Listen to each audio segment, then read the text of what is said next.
Hey YouTube, welcome to the video where we review the Lionel SD70Ace UP Katy number 1988. Let's get started. Alright, well what you're looking at right now is the SD70Ace. The SD70s began being produced in 1992 by General Motors. And there are several different SD70 models, including the standard SD70, the SD70Ace, which is the one you're looking at, the SD70i, the SD70M, the SD70Ace, the SD70 Mac, which is probably one of the most popular ones, and the SD70M-2. All of these locomotives, there's been about over 4,000 SD70s that have been produced. And each one is unique in a different way by having different features, but they're all pretty similar. This one right here happens to be an SD70Ace, as you know from the title, UP Katy number 1988. Lionel first introduced this locomotive back in 2007, I believe it is, when they released their legacy system. They brought out this engine as one of the first engines that could run with the system. Other engines with the same design as the Katy are like the Southern Pacific, the Chicago Northwestern, the one Missouri one with the white bird, and that's blue with the white bird on the side of it, the Western Pacific one, and the Rio Grande. So there was several different paint schemes you could buy this engine in. But this is obviously the Katy. And I picked this one up because I thought the color was really good on it, and the crew talk and everything. Plus, it's the name of my sister. But anyway, the locomotive has several features, which we'll get into right now.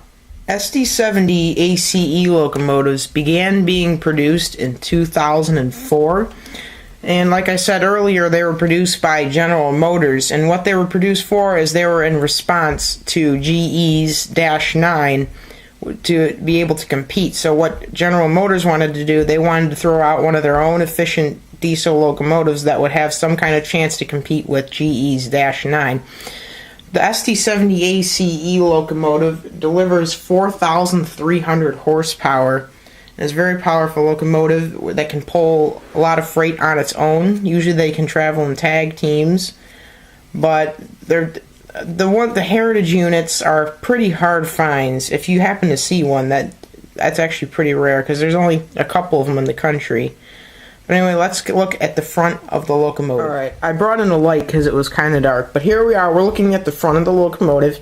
As you can see, there's some very specific, separately applied detailing on it. We have things such as our coupler right here, our brake hoses that will connect to the freight cars that allow them to connect the train to the entire brake system, our ditch lights which will flash back and forth when we sound the horn. We have a nice plastic chain right here, stairs right here, which you can't really see but you will be able to in a minute, white stripe right here, beautifully painted, the dark red cow catcher, the coupler is electric.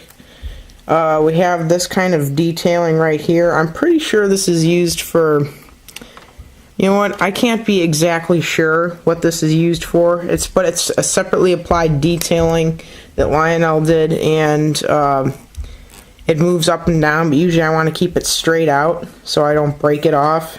But I haven't really messed with it yet. But anyway, it's a nice detailing. Not exactly sure what it's used for. If you know what it's used for, comment below, because it was obviously it's put on all of Lionel's heritage units. But anyway, that's that. You can't really see anything else in the camera, so I'm gonna have to move it up in a minute. But I'll get there in a second. So let's look at a different part of the locomotive. Okay, so we moved up the engine a little bit. Still looking at the front side of the locomotive. I've angled the camera up a little bit so you can see the upper half of it. Got the flashlight shining on it again. But anyway, you have this beautifully painted white star here on the front of the locomotive. Perfect painting, really stands out. You got nice little details here, such as these stairs and this little door kind of cut out here. It doesn't open or anything, just kind of some detailing. Nice detailing here, a lot of separately applied things. We have our number boards right here that illuminate, along with our headlight. UP written on both sides of the number boards. plastic windshield wipers, windows on the front that look very realistic. Pretty sure they're separately applied. And inside, I don't know if you can see them quite yet, but you will in a minute. You'll be able to see the engineer figures that are sitting inside the cab. And while we're here in the front still, I actually found out the answer. I happened to research it, of what this bar right here does. And let me explain it to you. This bar right here is used by the brakeman to actually release the coupler. Now, since it's on the model, it doesn't do anything. It's just a detailing, because the couplers on here, like I said before, are electric couplers. But what a brakeman would do on a real train is he would pull this bar up, and this would release the hook of the coupler, so he would be able to couple cars onto the locomotive. And I'm pretty sure that this is on most diesel locomotives, if not most all, because I mean, it's it's a part that needs to be used. I mean, if you're going to release the coupler. So anyway, that's that. Thank God I found that answer. But anyway, let's move on to another part of the locomotive. Okay, so now we're looking at the side of the locomotive, and what I'm reviewing on this side is also goes for the other side of the locomotive, because this locomotive is pretty ambidextrous, I'd have to say. But anyway, let's get started on the side here. Sorry for shaking the camera. Right here in the front, we got these handrails, which I think I said earlier. And we have these stairs right here that are nicely detailed and painted. If you do notice, this bottom stair is missing. Let me explain about that. Basically, when I got this engine, it had a couple stairs. It had this stair missing. Yeah, but I came to think about it, and I said, you know what? There's probably not another one of these engines in the entire country that's available. This was probably literally the last one available, so I figured it's either a broken stair or no engine at all. So you know what? I said, you know what? I'm just going to deal with this, because I think I actually still have the broken stair. Maybe I'll be able to glue it back on or somehow. But, you know, I mean, it's something I can deal with for such a rare locomotive. I mean, like the video if you agree with me. But anyway, we got nicely painted MKT, Missouri, Kansas, Texas lines on the side here. Have little informational plates. UP 1988 is painted nicely on the side. Right here in super small writing, it says SD70Ace. We have nice little detailing on the side here. This doesn't open either. The windows on the cab do open and close, and they do have wind deflectors right here. Wind deflectors would be used if the driver were to stick his head out the window, so the wind doesn't blow in his face, obviously. Don't know if you can see, you probably can, there's like a little sun visor thing kind of over the window right here. Down here we have our nicely detailed trucks, and right here, it's kind of really small, but right here is our ground light.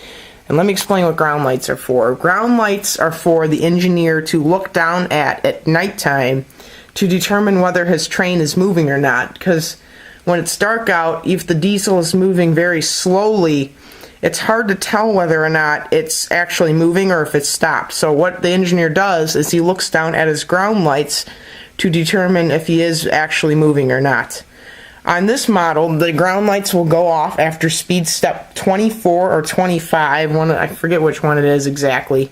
But those two speed steps, once it hits past one of those, the ground light will shut off automatically. I can also manually control them from the Legacy remote. But usually I just leave them on and run them automatically, because that's what's most prototypical and realistic. So I just leave them like that. Let's get on to another part of the locomotive. Moving on to the side of the locomotive, we have several other nice features. First of all, obviously, you can see the Katy's painted beautifully on the side here. I think that's just such a sweet paint job. It really stands out. And with the red and red stripes, the dark red and the plain red stripes, it really makes the engine stand out altogether, in my opinion. But anyway, we got more nice detailing, such as little doors on the side. They don't open, but you know, it makes the engine look really realistic. We have really nice handrails on the side here. We have our fuel tank down here, which is full metal, with little valves and emergency fuel stop switch buttons in here. and just nice little piping detail on the bottom there that really makes it look realistic. A lot of detailing. Again, sorry about the camera shaking again, I keep bumping it. We have nice little plates right here that are little, if you get a magnifying glass you could read them, they're kind of hard to see.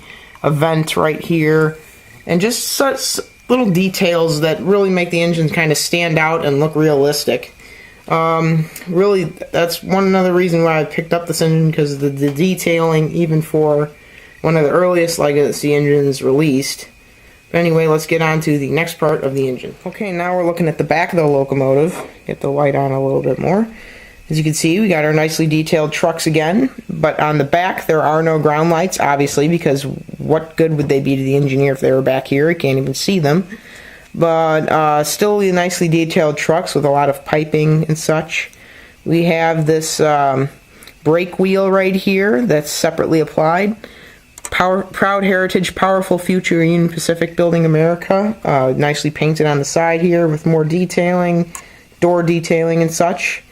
Little vents right here. This right here is our radiator vent. In a second I'll take this off for you to show you, to reveal to you all the legacy controls that are inside, because that's where all the switches for the legacy and smoke switches are located. I'll pop that off for you in a minute here. Again, the railing continues on the side here. Obviously you can't quite see it yet, but there's another staircase right here with nicely detailed stairs. And in the stairs, there's actually water drainage holes in there, so you can actually see really nice detailing. There's another little warning plate right over here on the side of the stairs. Sorry, you can't really see it. It says "Watch your step." I can actually read that one. Right here, we have some more writing. It's kind of hard to read unless you were to have a magnifying glass. Anyway, that's this side of the engine. Let's get to the back. Okay, looking at the back of the SD70Ace, we still have really nice detailing all around. We have our backup light right here, which will illuminate when the train is in reverse. The little light kind of cover, I don't know, really, it just kind of just a little overhead for the light kind of covers it a little bit. A nice plastic chain right here, same as the front. UP 1988 painted nicely on the sides. Individual little applied steps right here. Our coupler, our operating coupler, that brake bar that you see again, that would, like I said before, releases the coupler on real SD70s and most diesel locomotives. More brake hosing detail, beautifully painted handrails, more little vent things right here. Beautiful paint, like I said, really nice paint job, love the color. You know, just more hand railing, such. So a lot of just detail again, and just, you know, features specific to the back of the locomotive. Pretty ambidextrous to the front, just the lighting and obviously no cab is what differentiates from the front. But yeah, you get all the detailing that you have on the rest of the locomotive.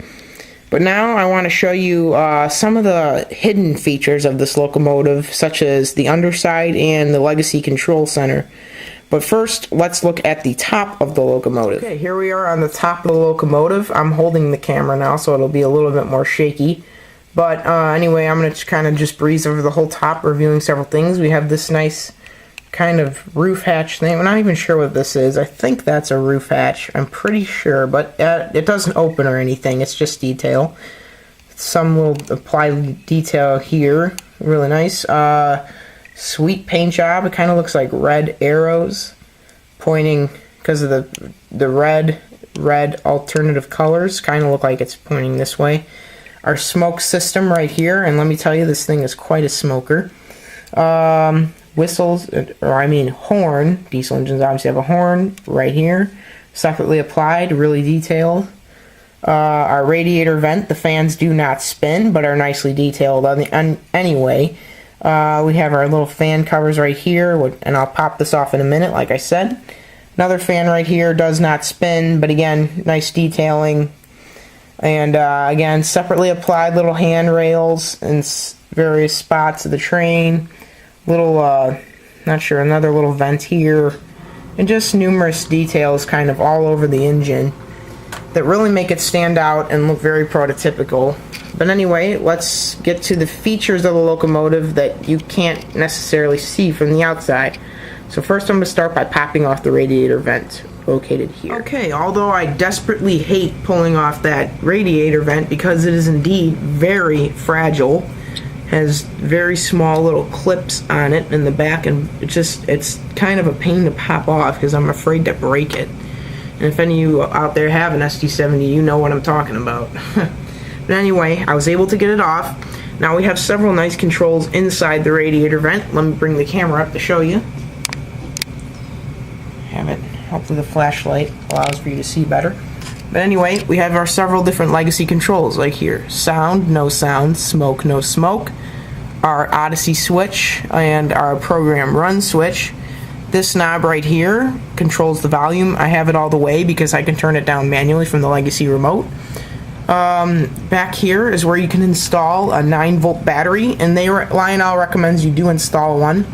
I don't have one installed right now, but I'm probably going to put one in because what it does is it allows for the sound to be really smooth without, in case you run over a dirty section of track or a switch that's not getting enough power, or some area of the track that would interrupt the sound. The locomotive will use its battery to produce a clean, smooth sound. So that's why they recommend you install that. This magnet thing right here, I see a lot of people don't exactly know what it is. I actually found out from the Railroad Club. The repairman there told me what it actually was. What it does is it spins around and it kind of assists in the locomotive's motor to help the locomotive run more smoothly. If this locomotive was running on just its regular motor, it would kind of jolt and be a little bit choppy. But when this wheel spins with the locomotive, it kind of allows it to run more smoothly, so it looks more realistic when it runs. And you can see, if you were to, I'm not going to do it now, but if you were to spin this wheel just a little bit, I don't really recommend trying it, but if you spin the wheel just a little bit, you'll notice that your wheels will start moving in any direction. It'll spin either one way or another for forwards or backwards, and spin faster if your train is moving faster. So that's what that does, for any of you guys that didn't know what that does. But anyway, let's get on to the underside of the locomotive. Here's the underside of the engine. I'm going to be moving the camera a little bit to show you different spots of it. But anyway, let's move the camera right over here. Here is our metal fuel tank. On the underside is your sound speaker, where your sound comes from. Sounds really great. It's very loud and can be heard from pretty, if you have a big layout, not anywhere, but it's pretty decent noise level if you can get it as high as you can.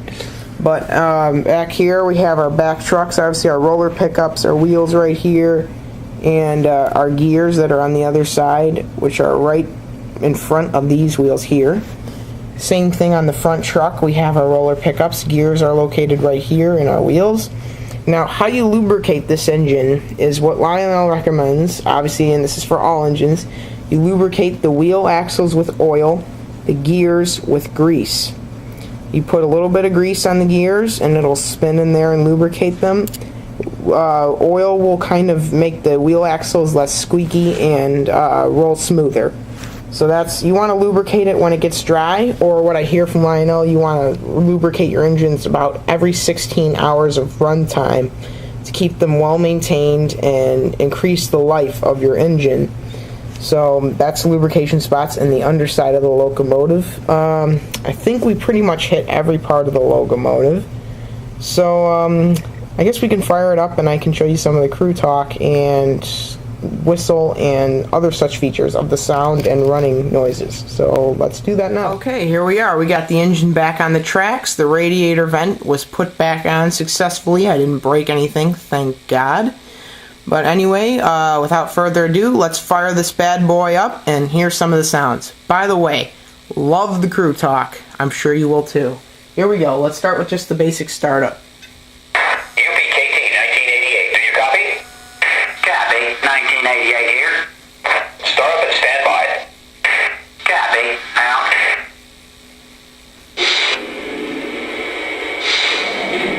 You gotta love that southern accent. I mean, it's pretty sick.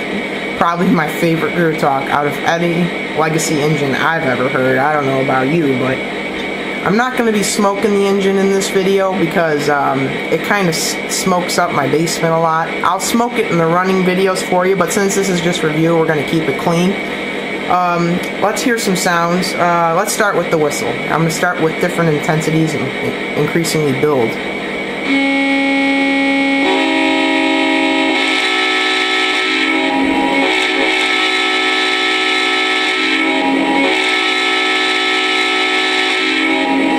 All SD70s that Lionel makes, or all these Heritage Unit SD70s I should say, have pretty much, I think, the same whistle. But it really is a great sound, really good warning signal, really strong tone in it. I really like this whistle. Let me rephrase that. Horn. Sorry. Here's the bell.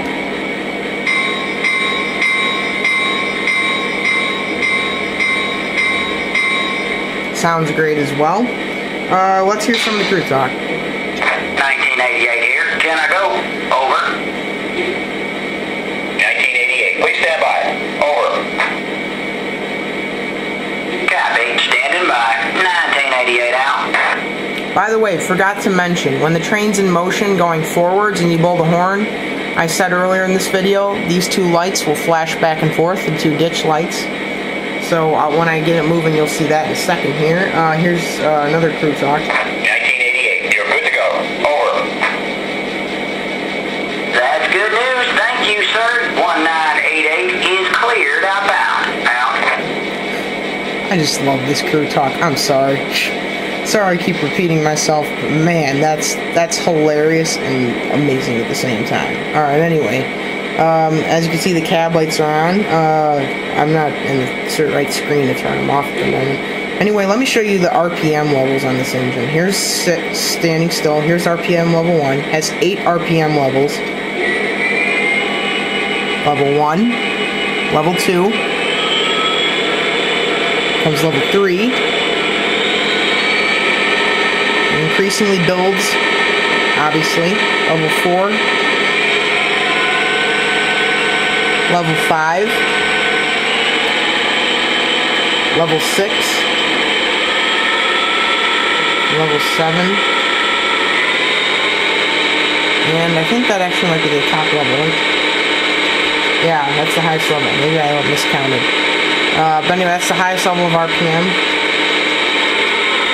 Bring it back down.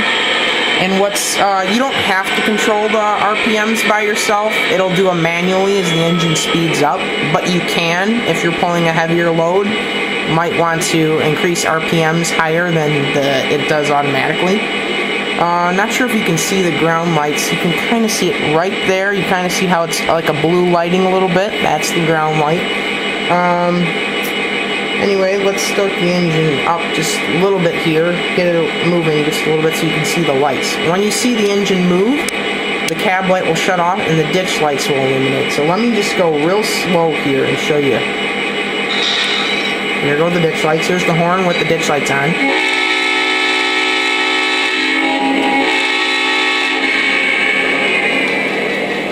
I stop it now. Cab light will go back on. Ditch lights will turn off. Put it in reverse here, that back light will go on. I don't know if you can see that. Look at the KFC building. You can kind of see it going on and off over there. Cab light will go off again, but the ditch lights do not go on when the train is in reverse. It's the rear light that will go on. More Crew Talk. 1988 here. Is the main line all clear? Over. Yes, 1988. You've got 3 ports. Over. Roger that. Out. Anyway, that's most of the Crew Talk. The emergency stop you'll probably see in my upcoming videos.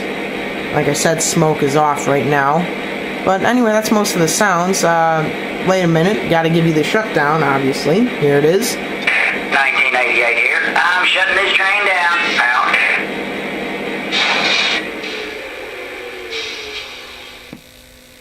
Really great sounds on the engine, really good paint scheme, like the name, like the colors, like pretty much everything about this engine.